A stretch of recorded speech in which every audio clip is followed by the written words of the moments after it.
예능에서 반려견 훈련사로 활동하며 일명 개통령으로 불리던 강형욱 씨가 직장 내 괴롭힘 논란에 휩싸였습니다. 최근 기업 정보 서비스를 알려주는 한 사이트에 강형욱 씨와 그의 아내가 운영하는 반려견 훈련 회사 보듬컴퍼니에 대한 글이 올라왔습니다. 이 사이트에는 특정 기업의 전현직 임직원이 회사와 관련해 5점 만점의 별점과 함께 후기를 남길 수 있습니다. 과거 보듬컴퍼니에서 근무했던 직원들은 후기를 통해 강형욱 씨가 직원들을 가스라이팅했다는 주장을 했습니다. 특히 강형욱 씨와 그의 아내가 직원 감시, 인격 모독 등을 해 퇴사했다는 글들이 올라와 충격을 안겼습니다. 5점 만점의 점수 중 1점을 준 한 전 직원은 강형욱 부부의 지속적인 가스라이팅, 인격 모독, 업무 외 요구사항 등으로 정신이 피폐해졌다.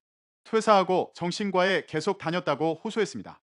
이어 직원 동의 없이 메신저를 감시해 본인들에 대한 욕이 있나 확인했다.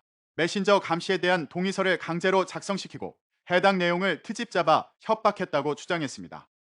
다른 직원들 역시 교묘한 가스라이팅, 직원을 인격적으로 대하지 않는다. 직원들 급여는 최저임금 수준으로 직원들 앞에서 직원에게 주는 돈이 아깝다고 했다라며 악평을 쏟아냈습니다.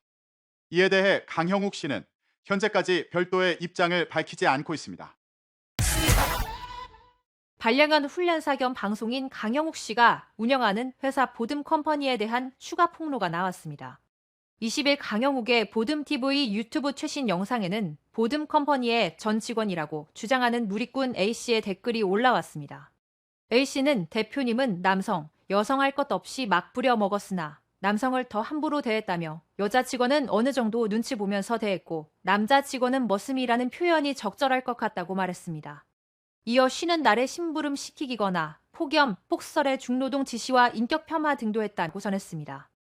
A씨는 명절 선물로 배변 봉투에 담은 스팸 6개를 받아봤나 좀 치욕스럽다고 전했습니다. 그러면서 MZ 얘기를 하시는데 대표님은 그렇게 나이까지 갈라치기 하면서 사람을 대하지 않았다며 모든 분에게 무례하게 대했다. 직원분 중에 50에서 60대 분도 있는데 별다를 것 없이 대해서 놀랐다고 전했습니다. 앞서 지난 18일 온라인상에서 보듬컴퍼니 전 직원들이 자플라닛에 올린 후기 글의 인격모독, 메신저 내용 검사, 직원 감시 등을 거론해 논란이 됐습니다. 반려견 훈련사 강형욱이 전 직원들을 상대로 갑질을 했다는 의혹이 퍼진 가운데 견주가 훈련비를 내지 않은 개들에게는 밥을 주지 않았다는 주장도 나왔습니다. 지난 20일 보듬컴퍼니 전 직원 A씨는 강형욱의 갑질과 폭언을 다룬 한 기사에 댓글을 남겼습니다. A씨는 훈련소에 맡긴 개 견주가 입금을 조금이라도 늦게 하면 그 시간부터 개 밥을 주지 말라고 했다며 저는 오랜 시간이 지났지만 그날 당한 그 개의 종과 이름도 기억한다고 적었습니다. 그는 물론 제가 몰래 사료를 줬다며 그날의 충격은 잊지 못한다. 해명이 늦는 듯 하지만 변명이라도 해봐라라고 지적했습니다. 이어 이게 사실이 아니라면 고소당할 수 있다고 하는데 최대한 순화시켜 용기 내 쓰는 것이라고 덧붙였습니다. 강형욱은 다수의 반려견 관련 방송을 통해 이름을 알리며 일명 개통령으로도 불렸습니다. 하지만 최근 그가 대표로 있는 보듬컴퍼니에서 근무했던 직원들이 강형욱에게 가스라이팅 당했다. 부부가 갑질을 했다. 직원들의 메신저 내용을 감시했다라고 말에 충격을 안겼습니다. 이에 대해 강형욱 측은 아직 입장을 밝히지 않았습니다. 강형욱 씨의 갑질 논란 의혹이 지금 퍼지고 있습니다. 그 강형욱 씨가 운영한 회사 퇴사자들의 폭로가 이어졌죠. 네, 사실은 정말 심각한 건데요. 소위 말하면 이 퇴사자들이 어떤 얘기를 했냐면은 뭐 가스라이팅, 인격 모독, 그리고 이제 업무의 요구사항, 그리고 또 충격적인 게 뭐냐면 숨 쉬는 것도 아깝다. 가서 죽어라. 그리고 이제 뭐 예를 들어서 목줄을 던지기, 또 여러 가지 형태가 있었어요. 뭐 급여로 9,670원을 줬다라든가, 그다음에 명절 때 선물로 배변 봉투에 담은 스팸 6개를 줬다. 그래서 굉장히 치욕스러웠다. 이런 부분인데, 사실 강형욱 씨는 몇 년 동안 그 매체에서 방송이 되면서 많은 국민들로부터 또 지금 우리나라가 이 농림축산식품부 통계에 한 700만 정도 반려동물 가족이 있어요. 그러나 실제로는 1,000만이 넘는다고 합니다. 그렇기 때문에 정말로 많은 국민들, 대중들로부터 인지도가 있는 이 사람이 이런 게 폭로가 되면서 많은 또 대중들이 실망을 하는 이런 상황으로 번지고 있습니다. 예. 네, 이 강영욱 씨 부부가 직원들의 동의 없이 메신저를 감시하고 또 강제적으로 동의서를 작성하겠다 네. 이런 또 의혹이 있더라고요. 사실은 이 부분이 만약에 팩트 체크가 돼서 실제라고 하면요, 여러 가지 형태의 범죄가 됩니다. 첫 번째, 뭐 개인정보보호법도 논할 수가 있고, 그 다음에 비밀 침해죄가 될 수가 있습니다. 또 하나는 강요죄입니다.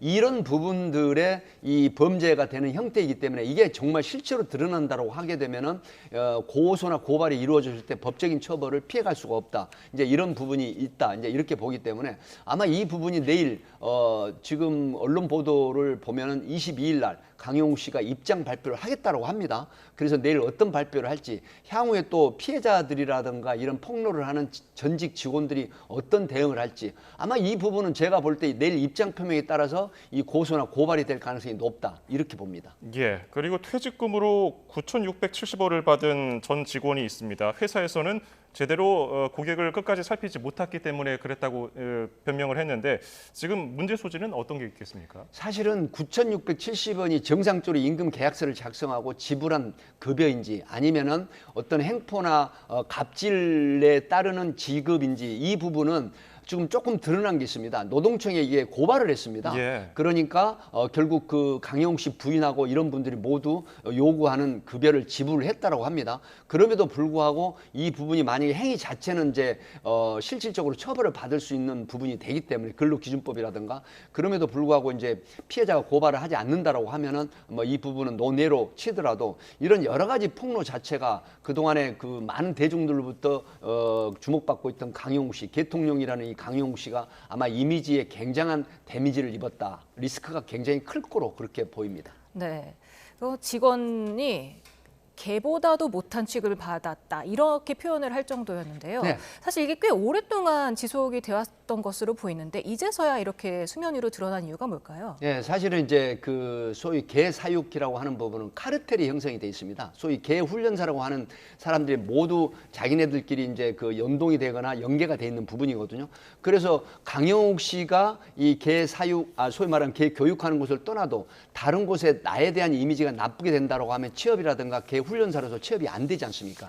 그래서 이런 어떤 카르텔이 굉장히 위협을 느꼈다고 보거든요. 그렇기 때문에 지금까지 안 하고 있다가 뭐 더 이상 이걸 숨겨둬서는 안 되겠다. 그래서 강영욱 씨가 계속 방송에 나오는 부분을 트라우마가 발생을 했다고 합니다. 그래서 결국은 이걸 참지 못하고 뭐 울면서 증언도 했거든요. 여성 직원이. 아마 이런 부분이 매체에 폭로를 하면서 세상에 알려지게 된 걸로 보입니다.